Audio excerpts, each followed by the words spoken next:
Download Whiskey Hell Podcast. We call attention to the mainstream media narratives weekly in hopes that you'll have fun with how ridiculous the news really is. We don't want to change your mind. We just want to give you perspective so that you can choose more wisely and be more aware. Couple that with great craft beer, hilarious stories, deep thoughts, and real conversations. We know you're going to enjoy it. Download Whiskey Hell Podcast anywhere you find outstanding shows. You are listening to a Fonz Media Network production. Take my eyes open to force reality. Why can't you just let me eat my weight in glee? Hush.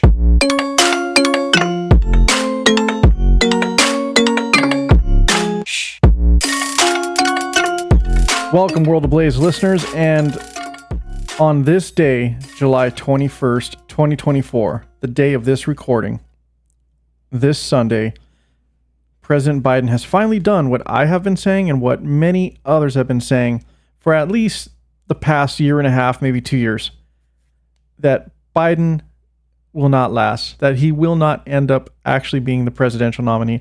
In fact, Biden finally caved in and dropped out. Surprisingly, though, it has been stated that he has endorsed Kamala Harris. Now, that is a bit of a surprise to most people because many did not expect that Kamala Harris would get the endorsement from President Biden, because President Biden has kind of been giving her the cold shoulder throughout this whole process. But nonetheless, it's official. Now, this doesn't mean that she is the presidential nominee. It doesn't mean that the entire Democratic Party in and of themselves actually supports her. In fact, I got a clip of the grand poobah of the Democratic Party himself, former President Barack Obama, making a statement in which he does not endorse Kamala Harris. I'm going to play that clip. I pulled this from Fox News. Here's what the Obamas say. We will be navigating uncharted waters in the days ahead, but I have extraordinary confidence that the leaders of our party will be able to create a process from which an outstanding nominee emerges. Ouch. Wow, so Obama thanks Biden, but does not offer his support to Harris. In fact, Obama supports an open nomination process at the DNC, which is scheduled for August 19th. That's very interesting. So even though Biden stepped down, as they've been pressuring him to do so, and Harris has Biden's support, the Democratic Party is still divided. And Obama himself is not lending his support to Harris. Now, even though he doesn't support Harris, by President Biden endorsing Kamala Harris, she does now get all the money. Biden's presidential fund now will transfer over to her to use for her presidential race.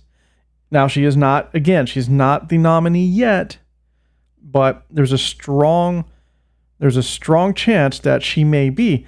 Even with that being said, there are many who think it might be others. I myself included don't think it will be her, although it would be the smart pick for different reasons, and I'll go over that in a minute. Now let's play this clip from Alex Jones. Now, I know Alex Jones, some love him, some hate him, some say he's just a big conspiracy theorist, but the fact is, well, he's been right more than he's been wrong, and whether you like him or not, I want you to hear what he has to say about this.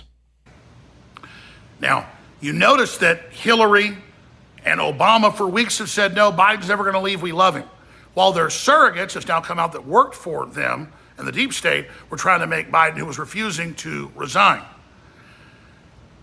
I made the prediction that he would still stay in as president so he can pardon his son and his brother and the rest of them for all their crimes, but that this weekend he would officially resign. He really secretly told them he would capitulate on the 17th. That's now come out. And I said on the 17th, I believe today's the day he did it. He said, I'm sick and I might step down if I'm sick. I said, that's it, he's gone. He sent that out as a text message on X to let the establishment know, see, I'm stepping down, give me a few more days. So we nailed that. So when Hillary and Obama and the Democrats say Biden shouldn't resign, but all their surrogates say he should. That's because they don't want the political heat of doing it. They want him to have the pain. Now they're talking about Kamala, saying they all endorse her, but terrible meetings with the donors, and she's doing a terrible job. So they're acting like their hands are clean while they have their hatchet men and women and surrogates take her out. So they will move to put Hillary Clinton in. We started seeing major PR push 3 days ago, once they knew Biden was going to step down, that she should be the person, that she has the answers, that she won the popular vote, that she's the one. Now, that doesn't mean they'll get her in there, but I'm telling you, it's not an opinion, it's a fact. Hundreds of articles, starting with The Hill, saying she should be the nominee. Okay, so that's how Alex Jones feels about it, and that's his opinion. Now, I personally don't think it's going to be Hillary, but it's very plausible. And it's very plausible that they even keep Kamala Harris and have Hillary Clinton come in as the VP to run together. That is also very plausible. But here's what I think, and I posted this on X, and for anybody who wants to read my statement, you could find me on X at FontsAblaze, and I encourage you all to go to X, find me at FontsAblaze, that's at FONTES Ablaze, and give me a follow. So this is what I posted earlier. Joe Biden drops out and endorses Kamala Harris. This means that the Biden campaign fund will now be transferred to Kamala Harris, but it doesn't seem that the Democrats are fully behind Kamala Harris. She would be the right choice because the Democrats know they will lose, and they don't want to sacrifice their superstars like Gavin Newsom when they can run them in 2028.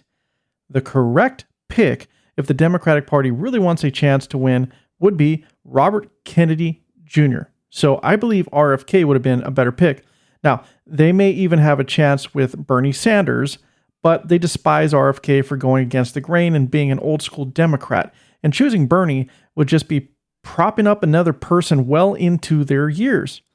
Be ready for a presidential campaign ran on the basis of skin color and being a woman. Now, I know for the Democrats listening to this show and hearing that statement, you're probably just focusing on the last part of that. And you're probably thinking this guy is misogynistic and racist, but it's the truth. That is what the Democratic Party has been forcing down people's throats since I can remember, or at least since Obama. Everything's about your skin color, about whether or not you're a woman, whether or not you're marginalized or in a marginalized community. And if you think I'm the only one saying this, here's something from CNN. CNN actually was quick to get stuff out. Actually, every news outlet was. But CNN says this: Harris could be the first black woman and first Asian American to lead the ticket of a major political party. So there. Your liberal-leaning, Democratic-leaning media outlet, CNN, made the very same statement that I did.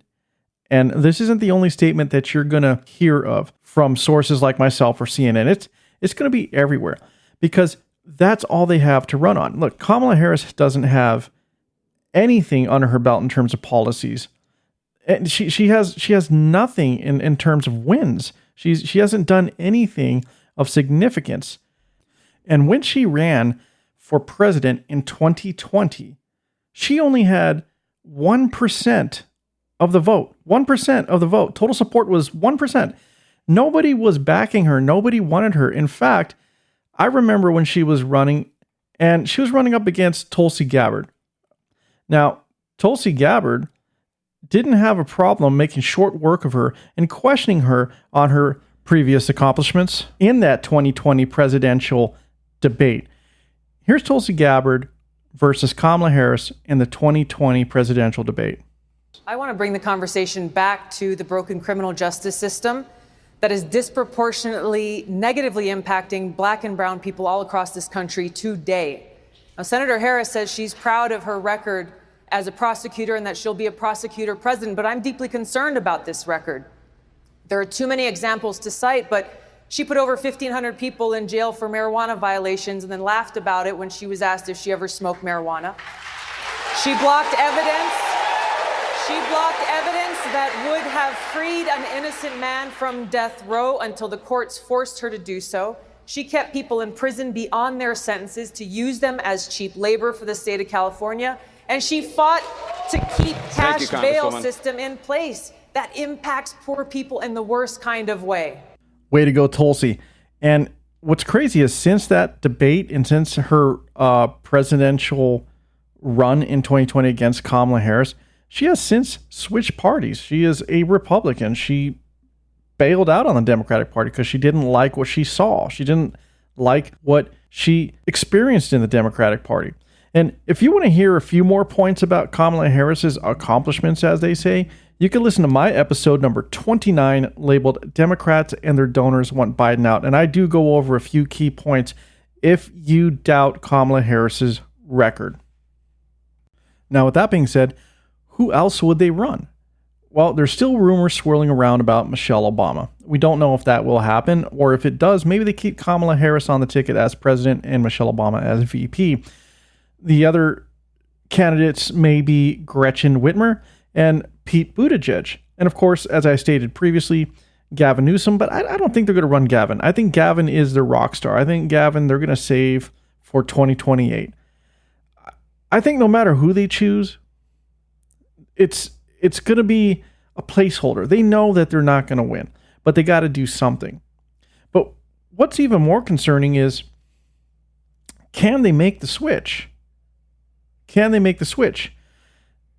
They can in most all states except for 2. Now, I want you all to keep this in mind. Nevada and Wisconsin do not allow presidential candidates to change on ballots after the primary unless candidates die or the 25th Amendment is invoked. Now, as far as the 25th Amendment is concerned, we're referring to Section 4, where it states this: whenever the vice president and a majority of either the principal officers of the executive departments or of such other body as Congress may by law provide, transmit to the president pro temp of the Senate and the Speaker of the House of Representatives their written declaration that the president is unable to discharge the powers and duties of his office, the vice president shall immediately assume the powers and duties of the office as acting president. So this refers to an acting president. Now, they could have at any time pulled this on President Biden by saying, hey, he's sick, he's not mentally, aware of what's happening, he's got cognitive issues, and they could have done this at any time and just automatically gave it to Kamala Harris. But I don't think they really wanted to. They could have pulled this. They had enough people on the inside basically doing their best to sway the party in another direction and set up another candidate to take over in the election cycle. And that's where we are now. There were multiple clues. Biden stating if it was an act of God, I would drop out. Later on, if I got really sick, I may have to make the call. He gets COVID, coincidentally. Now, COVID in and of itself wasn't enough for him to make the call, but still, crazy how things started just dropping and lining up to where it was easier and easier to accept that he was going to basically bow out. And here we are on this Sunday of July 21st, 2024. The announcement is made. The endorsement is given to Harris by President Biden. But again, she's not a shoo-in. Apparently she's not a shoo-in because Obama did not give his support to her. And that's crazy. So here we are. And now they're calling for an open convention. They want to make the nominee an open vote in the Democratic convention. Basically makes sense.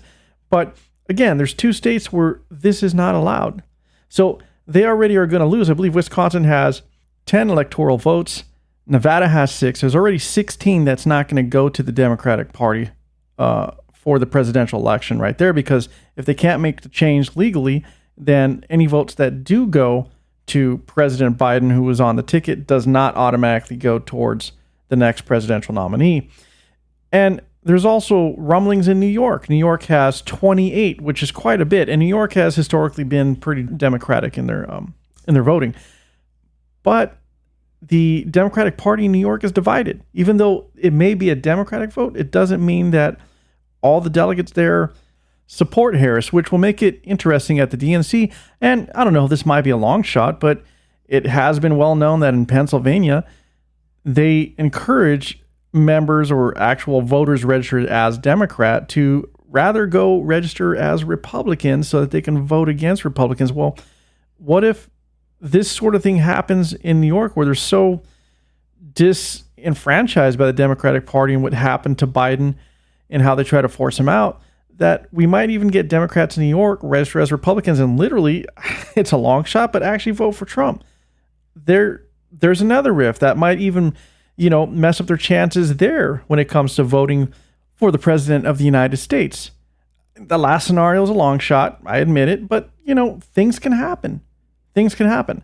Now, the only thing that they can rely on, and I wish they wouldn't always have this, that this wouldn't always be true, but California, we have 54 electoral votes, the largest and most amount of any state, and we already know that's going to go to the Democratic Party regardless. But you never know. Again, Democrats are disenfranchised right now. They're divided. They're not together. And beyond that, Kamala Harris is not necessarily loved. Much of what she did when she was in San Francisco was not loved and, admired by the residents of San Francisco. They just weren't. She was horrible on crime. She was horrible on disproportionately arresting and sending, people of color and mostly black people in general to prison. Her policies on marijuana were ridiculous, while she herself was absolutely having no problem enjoying smoking it herself, while sending people to prison for doing the same thing. I mean, a lot of her charges and people she sent away were for minor drug charges, basically mostly recreational marijuana use. It wasn't all major crimes. And don't forget, she is our current border czar. And she's done a terrible job. She hasn't done anything to secure the border. And she's backed every single debilitating policy against border security that Joe Biden has passed. Now, with all that being said, let's not forget that whoever the Democratic Party puts in place or selects as the presidential nominee is not going to change things. The policies will be the same. The practices and procedures and the way that they've been handling things will be the same. We'll be in another 4 years of continual decline in the United States of America. That is my opinion. I'm leaning Republican on this one. And as much as most people may not want to back Trump, I'm sorry, I think he's the better option right now. But back to the Democratic Party and Kamala Harris being the potential presidential nominee. This is where we see further divide, because I'm going to read something from the Clintons. Both Bill and Hillary released a statement on social media, specifically on X, in support of endorsing Kamala Harris. Now, this is very interesting because we have two powerhouse names in the Democratic Party. We have the Clintons and the Obamas. The Obamas do not endorse Kamala Harris, and former President Barack Obama does not support Kamala Harris, or at least he hasn't stated that he will yet, but as of now, he did not endorse her. And then on the other side, you have the Clintons who do. And these two powerhouses were always together and pushing the party forward in the same direction. But here's a statement that was released. This was off Hillary Clinton's X account. Statement from President Clinton and Secretary Clinton. President Biden has capped his extraordinary career of service with a presidency that has lifted America out of an unprecedented pandemic, created millions of new jobs, rebuilt a battered economy, strengthened our democracy, and restored our standing in the world. By any measure, he has advanced our founders' charge to build a more perfect union and his own stated goal of restoring the soul of our nation. We join millions of Americans in thanking President Biden for all he has accomplished, standing up for America time and again, with his North Star always being what's best for the country. We are honored to join the President in endorsing Vice President Harris and will do whatever we can to support her. We have lived through many ups and downs, but nothing has made us more worried for our country than the threat proposed by a second Trump term. He has promised to be a dictator on day one, and the recent ruling by his servile Supreme Court will only embolden him to further shred the Constitution. Now is the time to support Kamala Harris and fight with everything we've got to elect her. America's future depends on it.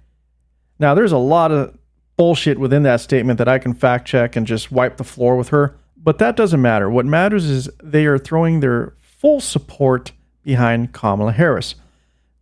So Clintons want Harris, Obama not necessarily. We have Democratic delegates in New York that are divided. The Democratic Party has a lot of work to do right now. Their DNC is, it's fast approaching. It's pretty much around the corner. And regardless of what they do, there's 2 states out there that's not going to matter, what they do anyway. They're just not going to accept the nomination because you can't. After the primary, you just can't. Wisconsin, Nevada, forget it. You lost those delegates. It's not going to happen. You lost those electoral votes. Done. So it doesn't sound like a lot, 16 electoral votes, but that could be just enough for them to lose if they don't have those. And we know now that they don't have it. So this says a few things, and it goes back to what I said earlier. I believe whoever they put in place is literally that, a placeholder. They know that they're not going to win against Trump. It's going to be too hard. He overcame an assassination attempt, had the gall and the balls to stand up, pump his fist, and yell, fight. He's not giving up. He is not giving up. He is fastly becoming the symbol of America, the symbol of fighting and moving forward and trying to make this country truly great again. Regardless, the Democratic Party has a chance to put someone in place that might actually be a candidate who can really oppose Trump. And I think RFK would be the one. That being said, I myself, listen, I'm not going to vote Democrat regardless, but I respect RFK, and I think that would have been a much better pick. But we all know that they will never let that happen because RFK really is the Democratic version of Trump. And I say that meaning that he opposes all these crazy wars. He opposes these crazy vaccine mandates. He opposes so much about what the Democratic Party is trying to push on people. He opposes the total control of the entire population of America and maybe even across the world. There's so much going on under our noses that we really don't know about. But regardless, I'm getting a little bit off track here. The reality is Joe dropped out. We knew he was going to drop out, and he finally did. And now the Democratic Party basically has no choice but to just put someone in place and take the loss on this one. And that's what's going to happen. They're not going to win this election. But what everybody will have to be worried about, at least the Republican Party and those who are registered Republican voters, is 2028. And that I believe is when they're going to push Newsom into place to take the lead. My prediction may be off, but I'm not really sure I am. He's been their golden child. He's one of the few governors that for some reason went on his own little mini campaign trail while not even declaring he is a presidential candidate. But he's been going around. He's making the rounds. He's let himself be known. He's going on more and more, interviews and press conferences and whatnot. He's really put himself out there in the media to make sure that his name is that much more of a mainstay so that come 2028, I guarantee he's going to go for it. He's going to go for it. And to be quite honest, as someone who lives in California, believe me, America does not need Gavin Newsom. But again, like I said, he is their superstar. Gavin Newsom aside, this is where we're at now. Kamala Harris is the front runner. Kamala Harris may very well be the presidential nominee for the Democratic Party. But it's going to be an interesting few weeks as we lead up to the DNC because the Democratic Party is in disarray. They don't know who should be the nominee. They're all in disagreement. But again, this all could just be a giant diversion just to confuse everybody. Regardless, it's going to be a tough road for them. They're not going to be able to win this election. I don't believe they are. So let me retract that a bit. I am saying I don't believe they're going to be able to win. And that they're just going to sacrifice Kamala Harris as putting her as the presidential nominee because reality is I don't think they really want her there in that position. And they got to put someone there. And they're just going to ride out these next 4 years under Trump and really go back into the war room, as they say, and come up with a plan to take the presidency back in 2028. Well, that's all I have for today. It's a little bit of a shorter episode. I just wanted to get this out and to the point. I'll resume to my full-length episodes moving forward. Please follow the show, share the show, And thank you all for listening. Taste your content, hold your breath and feel the tension. Devils hide behind redemption. Honesty is a one-way gate to hell.